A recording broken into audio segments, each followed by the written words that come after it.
दोस्तों, आज भारत की ताकत की गूंज पूरी दुनिया में सुनाई देने लगी है।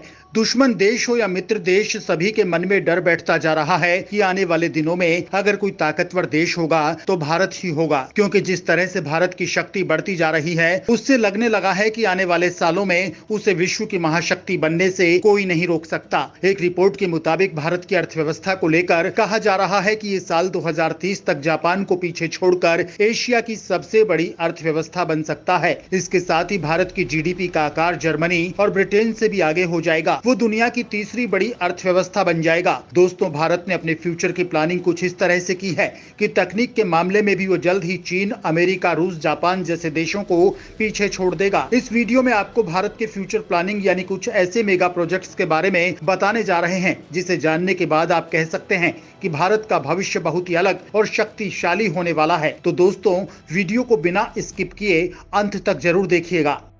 Mumbai to Dubai train. Bharat के लोग भी जल्द ही देश में समुद्र के अंदर बुलेट ट्रेन की यात्रा का मजा ले सकेंगे। फिलहाल दुनिया में लंदन से पेरिस के बीच समुद्र के अंदर हाई स्पीड ट्रेन चलाई जा रही है।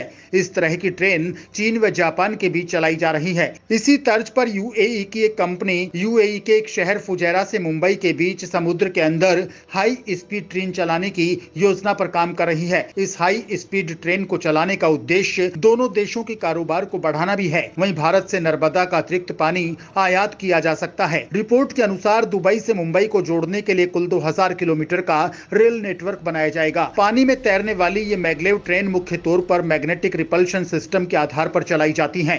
दिल्ली मुंबई एक्सप्रेसवे। दोस्तों, ये एशिया का दूसरा सबसे बड़ा एक्सप्रेसवे दिल्ली मुंबई एक्सप्रेसवे है, जो आने वाले समय में भारत की तस्वीर पूरी तरह से बदल देगा। ये हाईवे एक्सेस कंट्रोल है। इसका मतलब कि हाईवे के बीच में एक तरफ से दूसरी तरफ कोई भी आ जा नहीं सकेगा। वहीं एक्सप्रेसवे का निर्माण पूरा होने के बाद फ्यूल की खपत में 32 करोड़ लीटर की कमी आएगी। CO2 उत्सर्जन में 85 करोड़ किलोग्राम की कमी आएगी, जो कि 4 करोड़ पेड़ लगाने के बराबर है, जिससे पर्यावरण को काफी फायदा होगा। हाईवे पर 500 मीटर पर रेन वाटर हार्वेस्टिंग सिस्टम होगा। ये एशिया का पहला ऐसा हाईवे है जिसके निर्माण में वन्य जीवों के लिए ग्रीन ओवरपास की सुविधा दी जाएगी। इसके अंतर्गत 8 लेन की 2 सुरंग बनाई जाएंगी। इनमें से एक सुरंग पहले राजस्थान के मुकुंदरा सेंचुरी के नीचे से बनाई जा रही है। दूसरी सुरंग महाराष्ट्र के माथेरान इको सेंसिटिव जोन में बनाई जाएगी। इसकी लंबाई भी 4 किलोमीटर है। इस एक्सप्रेसवे पर एक हेलीपैड भी बनाया जाएगा, जिससे यहां दुर्घटना होने पर जल्द से जल्द घायलों को मदद मिल सकेगी। इस हाईवे के जरिए दिल्ली से मुंबई आने में महज 12 घंटे ही लगेंगे। दिल्ली मुंबई एक्सप्रेसवे की लंबाई कुल 1380 किलोमीटर है और इसकी लागत 95 करोड़ रुपए। Mumbai Ahmedabad bullet train. अहमदाबाद से मुंबई के बीच प्रस्तावित बुलेट ट्रेन प्रधानमंत्री मोदी के सबसे महत्वाकांक्षी प्रोजेक्ट्स में से एक है। ऐसे में इस प्रोजेक्ट पर रेलवे का काम जारी है। इस प्रोजेक्ट की आधारशिला 14 सितंबर 2017 को देश के पीएम नरेंद्र मोदी और जापान के तत्कालीन प्रधानमंत्री शिंजो आबे ने रखी थी। यह प्रोजेक्ट 1,10,000 करोड़ रुपए का है। इस प्रोजेक्ट के लिए जापान ने भारत को 88,000 करोड़ का लोन दिया है। वहीं इसका 20% हिस्सा भारत खुद दे रहा है। इस प्रोजेक्ट के पूरा होने के बाद हम 2 घंटे में ही मुंबई से अहमदाबाद पहुंच जाएंगे। भारत में बुलेट ट्रेन प्रोजेक्ट में सबसे पहले आने वाले E5 सीरीज ट्रेन हिताची और कावासाकी हैवी इंडस्ट्रीज द्वारा निर्मित जापानी शिकानसेन हाई स्पीड ट्रेन का ही एक प्रकार है। ये ट्रेन 320 किलोमीटर प्रति घंटे की गति से दौड़ने में सक्षम है और 3.35 मीटर चौड़ी है। इतना ही नहीं, इस प्रोजेक्ट का 21 किलोमीटर का एक पैच पानी के अंदर से होकर गुजरेगा। चिनाब ब्रिज। दुनिया का सबसे ऊंचा ब्रिज जम्मू कश्मीर के चिनाब नदी पर बन रहा है। चिनाब ब्रिज नाम से मशहूर यह ब्रिज दिसंबर 2022 तक रेल यातायात के लिए चालू हो सकता है। बताया जा रहा है कि इस ब्रिज की ऊंचाई इतनी है कि बादल उसके नीचे आ जाएं। चिनाब नदी पर बने इस ब्रिज की ऊंचाई नदी के तल से 359 मीटर है। पुल को जम्मू कश्मीर के रियासी जिले में कटरा बनिहाल रेलखंड पर 27,949 करोड़ रुपए की लागत से बनाया जा रहा है। पुल को मुख्य मेहराब के साथ 1315 मीटर लंबा बनाने के लिए डिजाइन किया गया है। इस खास ब्रिज की एक और सबसे महत्वपूर्ण तकनीकी विशेषता यह है कि जिस स्ट्रक्चरल स्टील से ब्रिज बनाया गया है वह -10 डिग्री सेल्सियस से 40 डिग्री सेल्सियस तक के तापमान को झेल सकता है। मतलब जम्मू कश्मीर के मौसम का इस ब्रिज पर कोई प्रभाव नहीं पड़ेगा और ब्रिज बिना किसी कठिनाई के चलता रहेगा।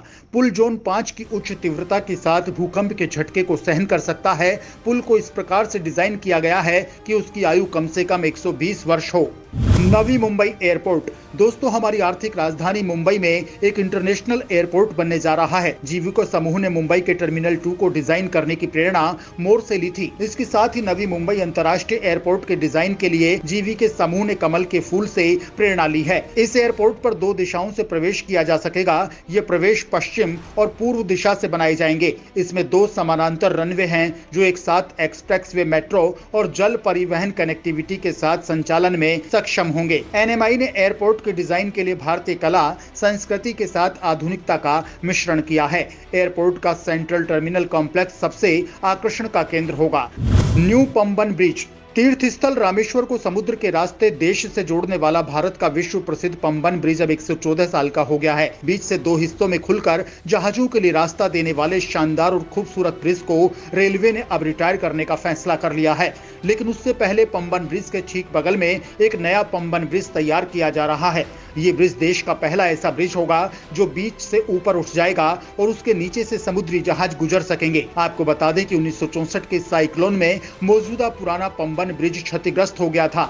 इसका कुछ हिस्सा समुद्र में बह गया था। नया पंबन ब्रिज देश का पहला वर्टिकल लिफ्ट ब्रिज है। इसमें ब्रिज का 72.5 मीटर का हिस्सा स्पैन अपने दोनों तरफ लगी लिफ्टों के माध्यम से ऊपर की ओर इतना उठ जाएगा कि उसके नीचे से समुद्री जहाज गुजर सकेंगे। ये ब्रिज 2.5 किलोमीटर लंबा होगा।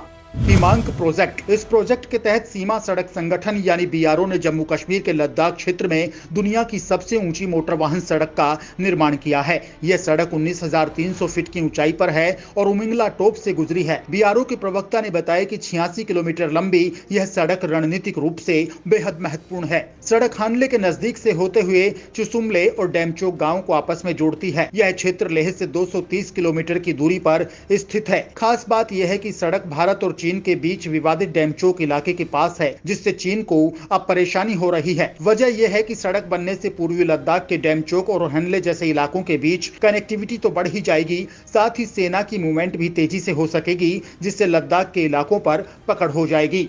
Mumbai trans harbour link. Mumbai trans harbour link Sewri और नाहवा शेवा के बीच समुद्री पुल का निर्माण किया जा रहा है। ये समुद्री पुल साल 2024 के अंत तक तैयार होने की संभावना है। इस पुल से दक्षिण मुंबई और नवी मुंबई के बीच यात्रा के समय में कटौती होगी। वहीं मुंबई से पुणे और गोवा जाने वाले यात्रियों के लिए ये वरदान साबित होगी। इस मुंबई ट्रांस हार्बर लिंक से शहर में यातायात की भीड़ को कम करने और नवी मुंबई में आर्थिक विकास को बढ़ावा देने की उम्मीद है। इस लिंक का सेवरी, शिवाजी नगर और चिरले में इंटरचेंज होगा। मुंबई से नवी मुंबई को जोड़ने वाले देश के सबसे लंबे समुद्री ब्रिज MTHL का काम फुल स्विंग में है। Central Vista. सेंट्रल विस्टा परियोजना के तहत एक नए संसद भवन और नए आवासीय परिसर का निर्माण किया जाएगा।